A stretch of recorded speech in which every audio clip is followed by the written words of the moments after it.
नमस्कार दोस्तों, पिछले वीडियो में आप लोगों ने मानव विज्ञान के अंतर्गत क्वेश्चन नंबर 126 तक का अध्ययन किया था, जिसे आप सबों ने काफ़ी पसंद भी किया था। इसके लिए आप सबको दिल से आभार। और चलिए बिना देर किए शुरू करते हैं आज का क्लास। तो 127 से शुरू करेंगे हम लोग। क्वेश्चन नंबर 127 से 127 का था कि कृत्रिम गुर्दा निम्नलिखित में से किस सिद्धांत पर कार्य करता है। तो ये कृत्रिम गुर्दा है तो ये डायलिसिस के सिद्धांत पे कार्य करेगा। ठीक है, कृत्रिम गुर्दा होता क्या है? तो कृत्रिम गुर्दा क्या हुआ ना कि 1940 में नीदरलैंड जो है देश, नीदरलैंड जो यूरोपीय कंट्री है, तो वहाँ का एक वैज्ञानिक थे, उनका नाम है विलियम कोल्ब। याद रखिएगा, विलियम कोल्ब। यही विलियम कोल्ब हैं जो नीदरलैंड के थे। विलियम कोल्ब यही सबसे पहले इसका प्रयोग किया था। सबसे पहले किस में इन्हें जाना जाता है? विलियम कोल्ब को। कहाँ से? तो ये संबंधित है नीदरलैंड से, और ये काम कब किए थे? 1940 में कार्य को किए थे। ठीक है, तो कृत्रिम गुर्दा किस सिद्धांत पर कार्य करता है? तो डायलिसिस के सिद्धांत पर कार्य करता है। अच्छा, नेक्स्ट करेंगे 128 नंबर क्वेश्चन। तो कहता है कि मानव शरीर में यूरिया की अधिकतम मात्रा किस में पाई जाती है? तो यूरिया का सबसे ज़्यादा मात्रा पाया जाएगा तो ये मूत्र में ही पाया जाएगा, क्योंकि रक्त में नहीं, हृदय में नहीं, पसीना में नहीं, तो मूत्र में ही ना पाया जाएगा सबसे ज़्यादा। अच्छा, तो इसके अलावा भी मूत्र में बहुत सारी पदार्थ पाई जाती हैं, जैसे बहुत सारे तत्व भी इसमें हैं, जैसे NaCl, सोडियम क्लोराइड, पोटेशियम हो गया, अमोनिया हो गया, है ना। इसके अलावा भी कार्बनिक, अकार्बनिक पदार्थ, बहुत सारी चीज़ें पाई जाती हैं मूत्र में। ठीक है, किसके अलावा? तो यूरिया के अलावा भी। जैसे पानी की बात किया जाए कि पानी कितना परसेंट होता है, तो पानी लगभग 95% प्लस रहता है। पानी 95% से थोड़ा बहुत ऊपर ही रहता है पानी की मात्रा मूत्र में। अब बाकी क्या क्या रहता है? तो यूरिया रहता है, सोडियम क्लोराइड, पोटेशियम और अमोनिया। क्या चीज़ में? तो मानव मूत्र में। ठीक है, नेक्स्ट आगे बढ़ते हैं हम लोग। अपोहन, मतलब जिसको डायलिसिस भी कहते हैं, का प्रयोग किस क्रिया को पूरा करने के लिए होता है? तो यहाँ पे डायलिसिस का है, डायलिसिस है, तो डायलिसिस तो ब्रिक के कार्य को ही पूरा करने के लिए होगा। ठीक है, चलिए आगे बढ़ते हैं हम लोग। स्वेदन निम्न में से किसके लिए महत्वपूर्ण है? स्वेदन समझिएगा, स्वेदन मतलब पसीना निकलना। स्वेदन का मतलब यहाँ पे पसीना निकलना कह रहा है। स्वेदन निम्न में से किसके लिए महत्वपूर्ण है? तो शरीर का तापमान को नियंत्रित करने के लिए। देखिए, जैसे जब पसीना, मनुष्य को जब पसीना चलेगा या कोई भी जीव को जब पसीना चलेगा, तो पसीना के जब शरीर पे पसीना आ जाएगा तो वाष्पीकृत हो जाएगा। बाहर के अगर टेम्परेचर ज़्यादा है तभी ना हमारा शरीर गर्म होगा। शरीर गर्म होगा तो पसीना निकलेगा, और पसीना निकलेगा तो हमारा शरीर क्या होगा? वाष्पीकृत होने लगेगा। हमारे शरीर जो सतह है बाहर वाला जो, और वाष्पीकृत होने लगेगा, तब हम लोग को ठंडा की अनुभूति होती है।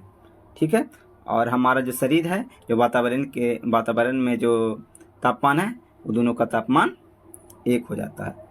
ठीक है, चलिए आगे कह रहे हैं कि मानव वृक्क 131 नंबर देखते हैं। मानव वृक्क असमरी में पाए जाने वाला प्रमुख रासायनिक यौगिक।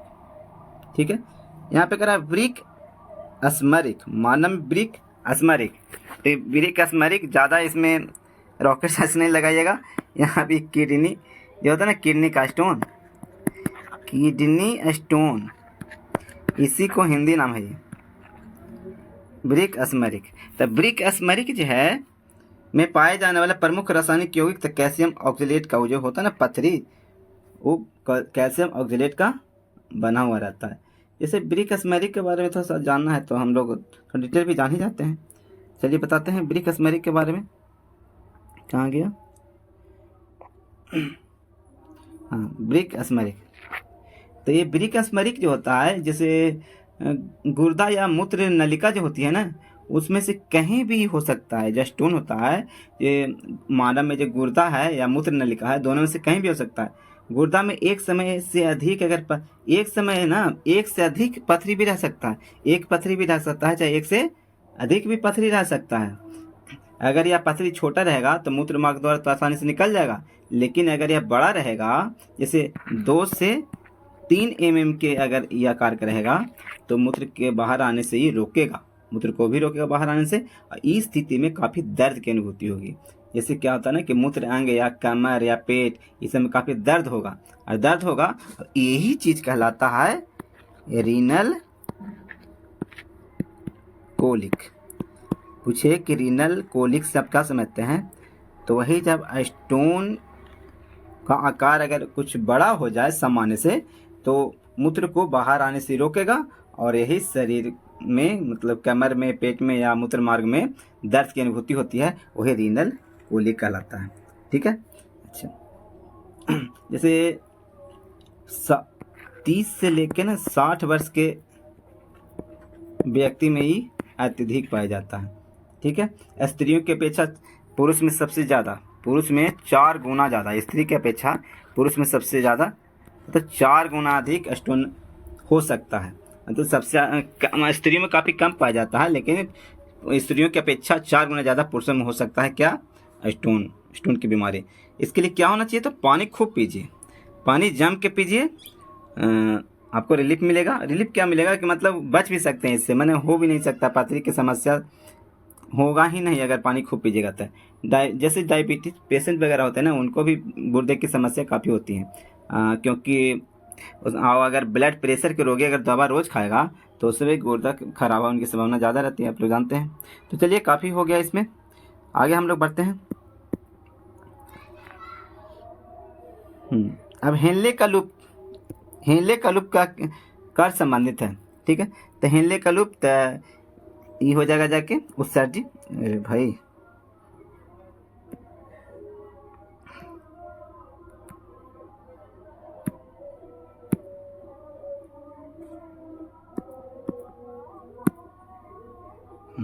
हेनले का लूप का कार्य संबंधित है। तो हेनले का लूप का कार्य संबंधित है उत्सर्जन तंत्र से। हेनले का लूप है ना कि जैसे ऐसे समझिए कि जब किडनी क्या करता है, किडनी जो रक्त है उसको साफ करने का भी काम करता है। अच्छा, और ये ब्रिक का क्या काम है, तो ब्रिक का काम है ना कि ब्रिक जो होता है, एक जोड़ जो ब्रिक पाया जाता है मानव शरीर में, तो उसका काम होता है ना कि मूत्र को जो पानी अवशोषित होकर पूरे शरीर से आता है और वो मूत्र मार्ग द्वारा बाहर निकलता है, तो उससे पहले जो अच्छा वाला पानी है ना उसको फिर क्या करता है ना कि वापस ले लेता, अवशोषित कर लेता है शरीर में, ये वापस भेज देता है।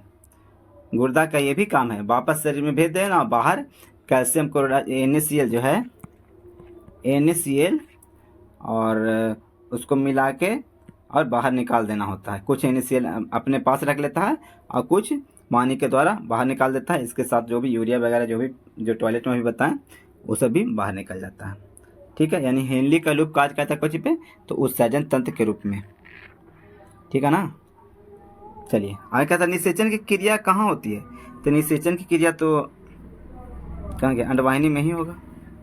निषेचन क्रिया अंडवाहिनी में ही होगा। गर्भाशय में विकसित हो रहे भ्रूण को किस संरचना द्वारा पोषण मिलता है, तो प्लेसेंटा के द्वारा मिलेगा। जो नाभि होता है जो बच्चा का, वो माता के शरीर से जुड़ा हुआ रहता है, और वही जो ट्यूब रहता है जुड़ा हुआ उसी को बोलते हैं प्लेसेंटा। यही प्लेसेंटा के द्वारा पोषण, हवा सब मिलता है भ्रूण को। ठीक है। आगे गर्भाशय में मानव भ्रूण किस तरह में तैरते रहता है, तो गर्भाशय में मानव भ्रूण जो है ना ये तैरते रहता है अमनियोटिक द्रव में। जैसे जो मानव भ्रूण में जो बच्चा रहता, भ्रूण के रूप में जो बच्चा है पेट में, तब उसके चारों तरफ जो द्रव रहता है वो द्रव कहलाता है अमनियोटिक। कौन सा द्रव, अमनियोटिक द्रव। ठीक है। 136 नंबर देखते हैं हम लोग। 2 युग्मकों के संयोजन को कहते हैं, तो 2 युग्मकों के संयोजन को कहेंगे निषेचन। एक नर युग्मक, एक मादा युग्मक। ठीक है। नर युग्मक मादा युग्मक दोनों अगर मिलेगा तो यही तो यहाँ पे निषेचन क्रिया होंगी। अच्छा, आगे कह रहा है गर्भाशय में शिशु के विकास की जानकारी है तो किसका प्रयोग किया जाता है, तो अल्ट्रासाउंड का प्रयोग किया जाता है। भ्रूण के विकास के लिए निम्नलिखित में से किस अंग के द्वारा खाद्य की आपूर्ति की जाती है, तो भ्रूण के विकास के लिए खाद्य की आपूर्ति करने का काम किसका है, तो ये बीजांडसन हो जाएगा इसमें। अच्छा, यहाँ देखिए मुख के द्वारा लेने वाले गर्भ निरोधक गोलियां निरोध करता है कजी का, तो ये अंडोत्सर्ग का माने अंडा का बनने, अंडा जो बनता है उसको मतलब खराब कर देता है। आगे 140 टेस्ट ट्यूब शिशुओं में, टेस्ट ट्यूब शिशुओं में क्या होगा, तो अंडाणु का निषेचन और विकास ट्यूब में होता है, नहीं, अंडाणु का निषेचन टेस्ट ट्यूब में और विकास गर्भाशय में होता है, ये भी गलत है। अंडाणु का निषेचन गर्भाशय में और विकास टेस्ट ट्यूब में होता है, अंडाणु का विकास टेस्ट ट्यूब में, निषेचन क्यों होता है, तो इसमें हो जाएगा इसका, तो यही सबसे सटीक लग रहा है। अंडाणु का निषेचन होगा टेस्ट ट्यूब में, मतलब बाहर होता है। अंडाणु जो है ना कि वो अपना शुक्राणु से बाहर में मिलता है, मतलब कि मादा के शरीर के बाहर, मतलब मिलाया जाता है। टेस्ट ट्यूब में अंडाणु से शुक्राणु को मिलाया जाता है और उसके बाद अगर निषेचन की क्रिया हो गया उसके बाद माता के गर्भ में उसको डाल दिया जाता है और वहीं फिर भ्रूण के रूप में और एक बच्चा का निर्माण होता है। ठीक है, आगे हम लोग देखेंगे 141 नंबर, बच्चों का लिंग निर्धारण किसके गुणसूत्र से होता है, तो ये तो पुरुष पिता का हो जाएगा, क्योंकि पिता में एक्स वाई रहता है और माता में सिर्फ एक्स एक्स ही रहता है। तो अगर इसका वाई और इसका एक्स आवेगा तो लड़का होगा, और इसका एक्स अगर आवेगा और माता में तो एक्स होता ही है तो ये लड़की जन्म लेगी। ठीक है, यानी कि जिम्मेवार कौन हुआ, पिता ही हुआ, क्योंकि ये तो ऑलरेडी तो एक्स एक्स ही है, लेकिन एक्स और वाई दोनों इसमें होता है, यानी 22 में है, इसलिए जिम्मेवार पिता होते हैं। लिंग निर्धारण के लिए लड़का होगा या लड़की के लिए जिम्मेवार पिता हुआ, माता नहीं, पिता होते हैं। आगे बढ़ते हैं हम लोग। अच्छा, मनुष्य में गर्भकाल, तो मनुष्य में गर्भकाल 9 मंथ का। स्त्रियों की नसबंदी को क्या कहा जाता है, तो स्त्रियों की नसबंदी को क्या कहा जाएगा, तो ट्यूबरक्लोटोमी कहा जाता है, क्योंकि जो फैलोपियन ट्यूब होता है, फैलोपियन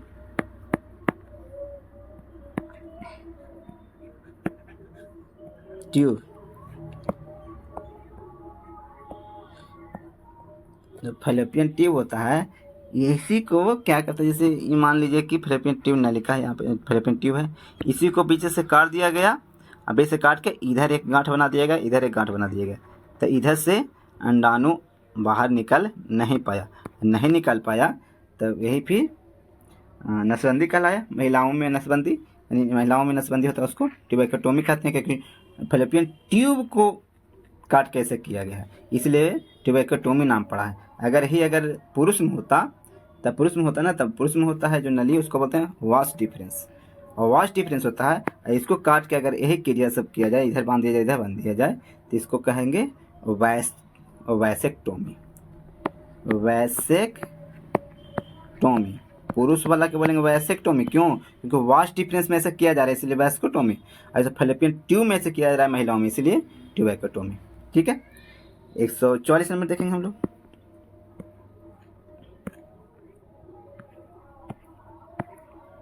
देखिए आएंगे यहाँ पे भी जो हम लोग अभी चर्चा किए कि पुरुषों की नसबंदी को क्या कहा जाता है, तो वैसेक्टोमी, बताने की जरूरत नहीं है। अच्छा, आगे बढ़ते हैं। कह रहे कि प्रथम परख नली शिशु का नाम क्या था, प्रथम परख नली जो शिशु था उसका नाम था लुईस। क्या नाम था, लुईस। यही सबसे पहले जो जन्म हुआ था में प्रयोगशाला में, तो उसका नाम पड़ा था लुईस। अंग्रेजी नाम इसीलिए क्योंकि यूरोपियन कंट्री में हुआ था, तो इंग्लिश नाम रहेगा, स्वाभाविक है। इंग्लिश नाम नहीं रह सकता, अदर भी लैंग्वेज है, लेकिन यहाँ पे आगे बढ़ते हैं हम लोग। एमनियोसेंटेसिस द्वारा परीक्षण किया जाता है, तो एमनियोसेंटेसिस के द्वारा परीक्षण किया जाता है कि गर्भ में शिशु के पहचान के लिए, एमनियोसेंटेसिस परीक्षण किया जाता है। ठीक है, अच्छा आगे बढ़ते हैं हम लोग।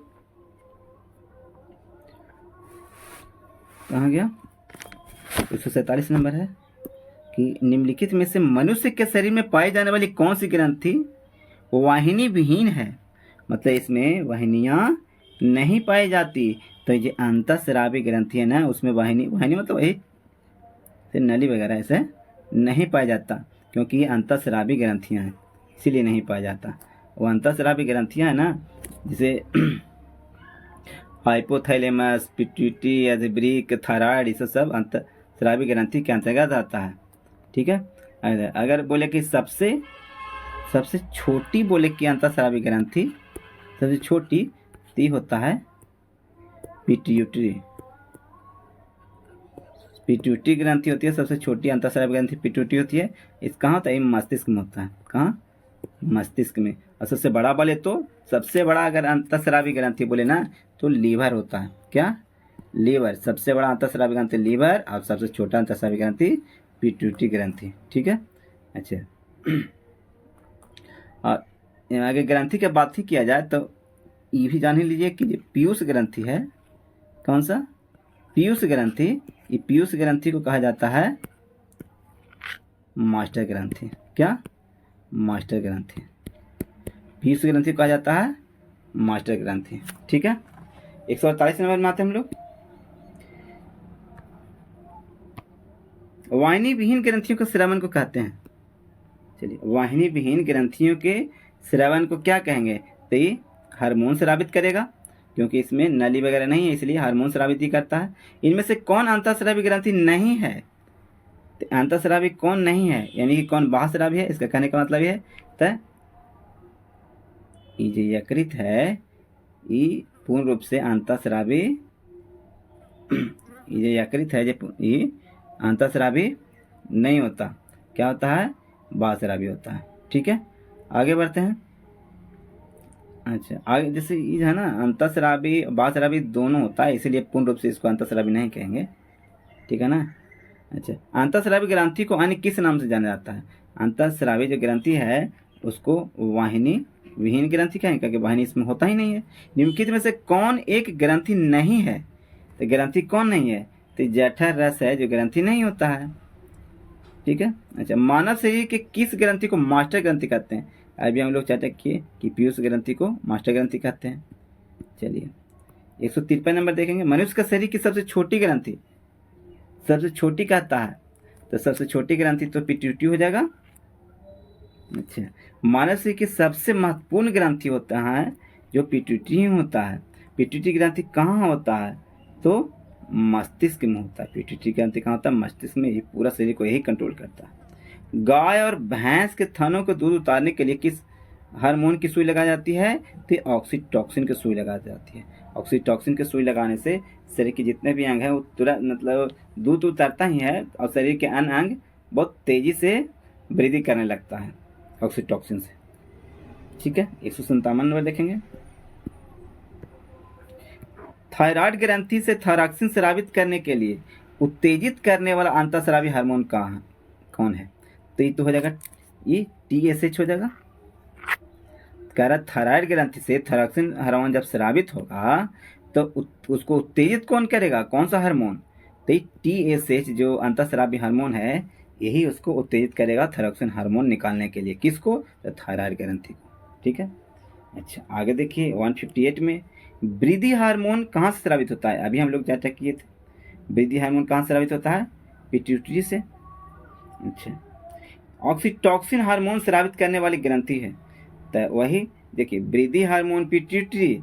तो यहाँ पे कह रहा है कि ऑक्सीटॉक्सिन हार्मोन को स्रावित करने वाली ग्रंथि, तो ऑक्सीटॉक्सिन ही ना वृद्धि में वृद्धि होता है ऑक्सीटॉक्सिन के कारण ही ना।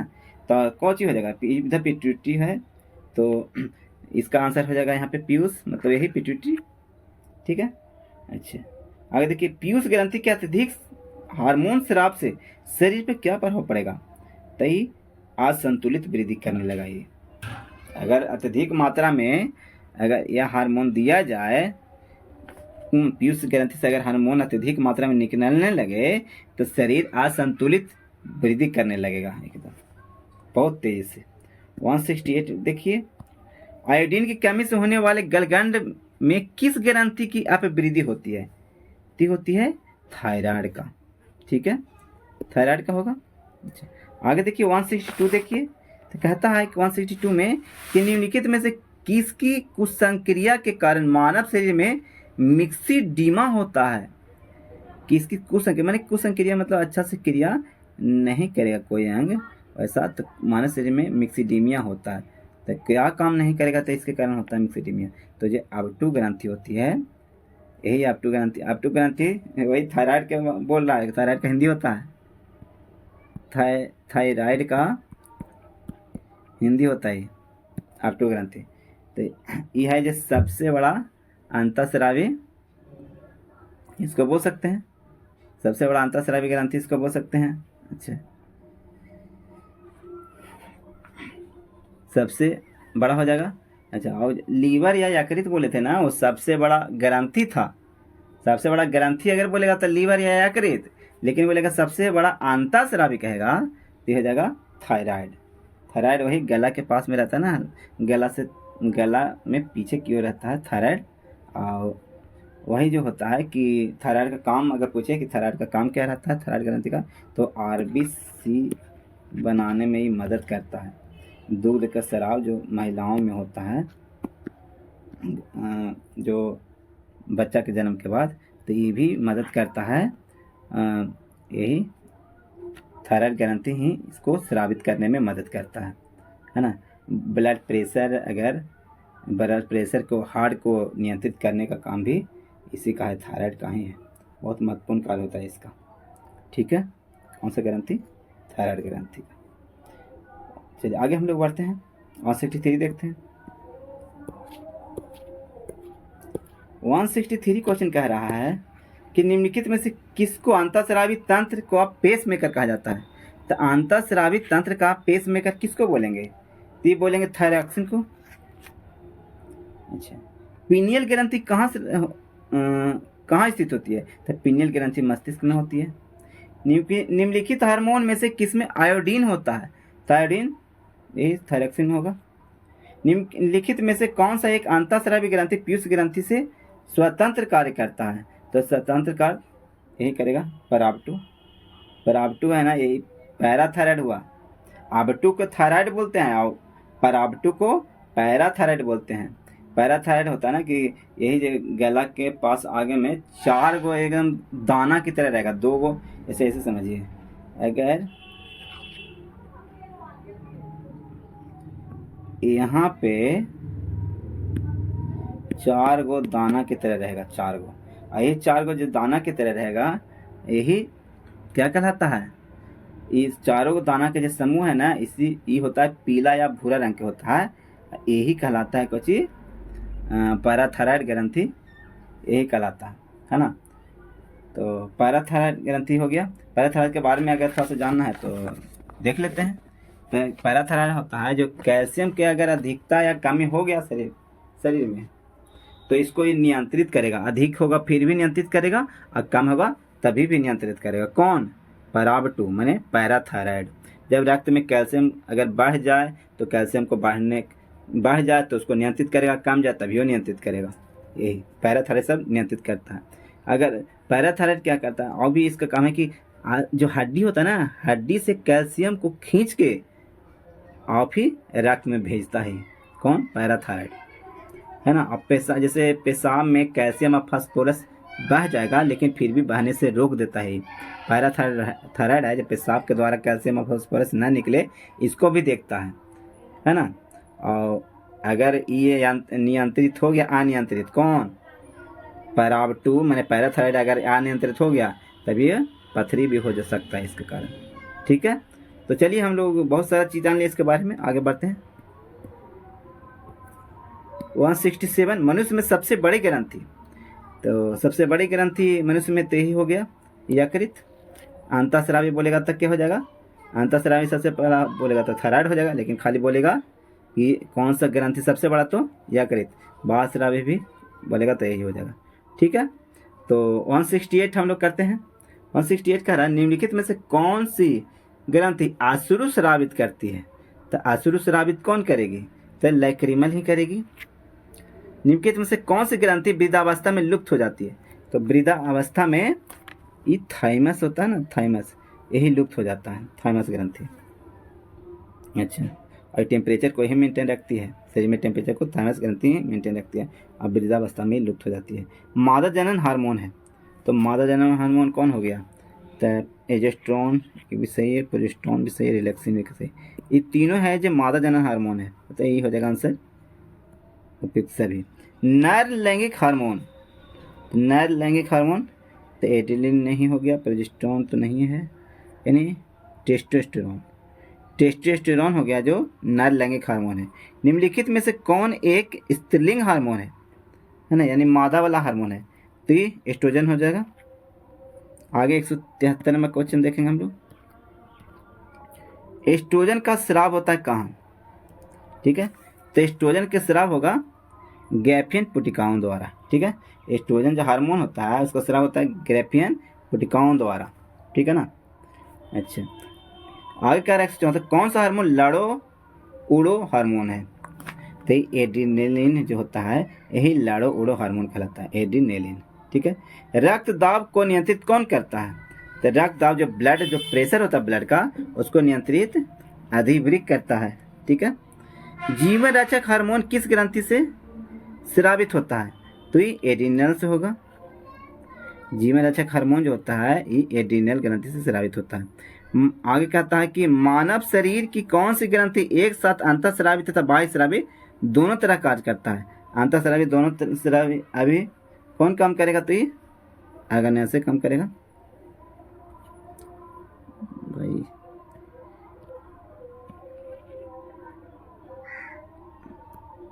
कुछ देर पहले हम लोग गलती से यकृत कर दिए थे, इसको अग्न्याशय हो जाएगा इसका आंसर। इंसुलिन है एक प्रकार का, इंसुलिन एक प्रकार का हार्मोन है, जानते हैं आप लोग। निम्नलिखित में से कौन सा एक हार्मोन है?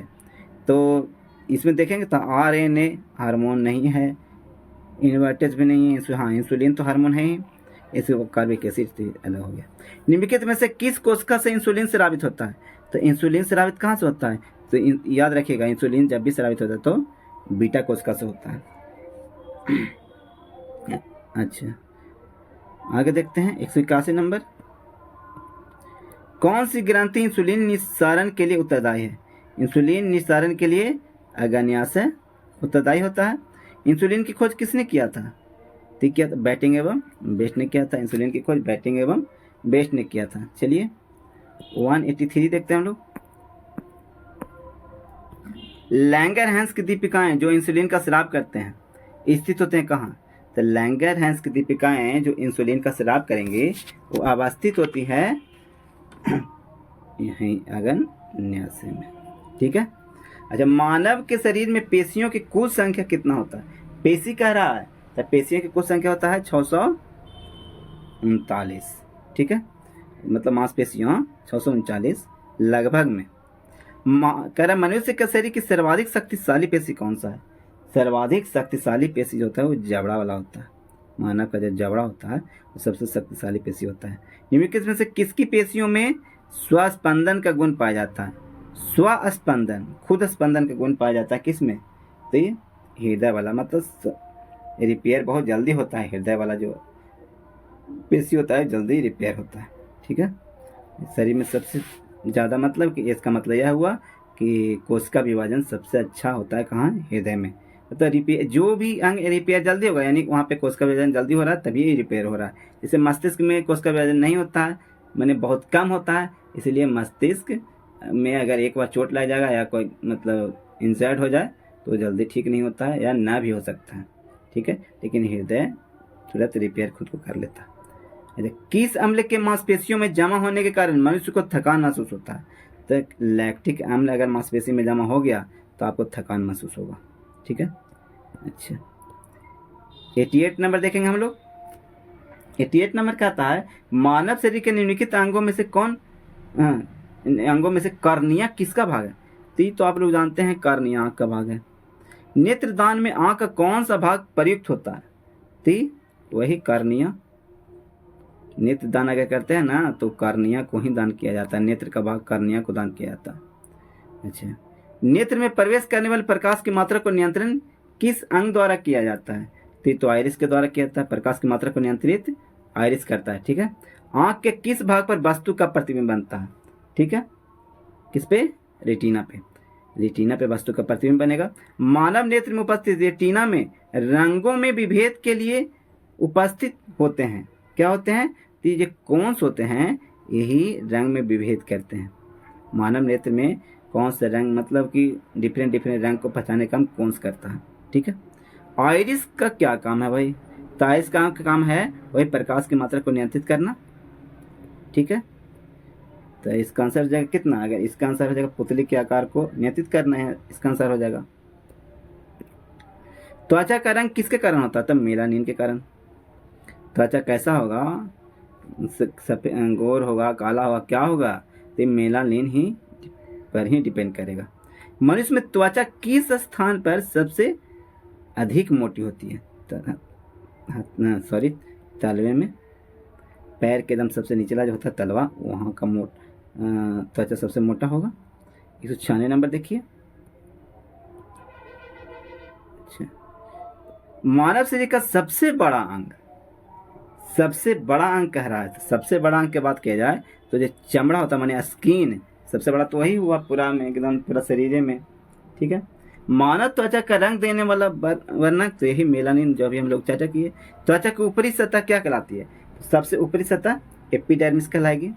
त्वचा की ऊपरी सतह क्या कहलाएगी, एपिडर्मिस। निम्नलिखित में से कौन सा पदार्थ मानव शरीर में सबसे अधिक कठोर होता है, सबसे कठोर, तो सबसे कठोर दंत बल्क, इस यहाँ कह रहा दंत बल्क, दांत का जो एनामेल होता है उसको दंत बल्क भी बोलते हैं, वही एनामेल सबसे ज़्यादा कठोर होता है शरीर में, सबसे कठोर भाग वही दंत बल्क, मतलब दांत का एनामेल होता है, ठीक है।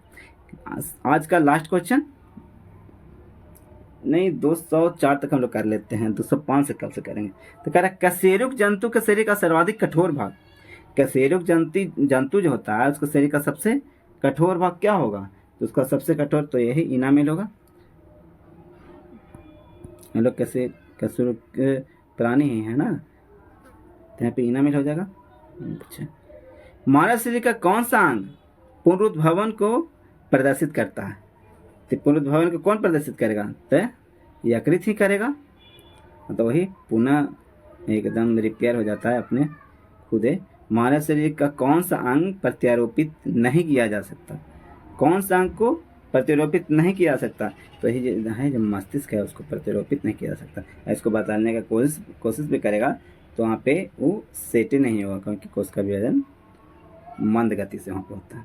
निम्नलिखित में से कौन सा एक अपशेषीय अंग नहीं है, अपशेषीय अंग कौन नहीं है, तो ही डायफ्राम यहाँ पे नहीं हो जाएगा अपशेषीय अंग। मनुष्य के आंसू में कौन सा एंजाइम होता है जिससे जीवाणु मर जाता है, तो मनुष्य के आंसू में ये लाइसोजाइम होता है ना, मनुष्य के आंसू में जो लाइसोजाइम होता है, इससे जीवाणु होता है जो मर जाता है। तो चलिए दोस्तों, आज इतना ही वीडियो रखते हैं, अगला क्लास में हम लोग इस चैप्टर को ख़त्म कर देंगे। तो आज तक इतना ही, जय हिंद दोस्तों।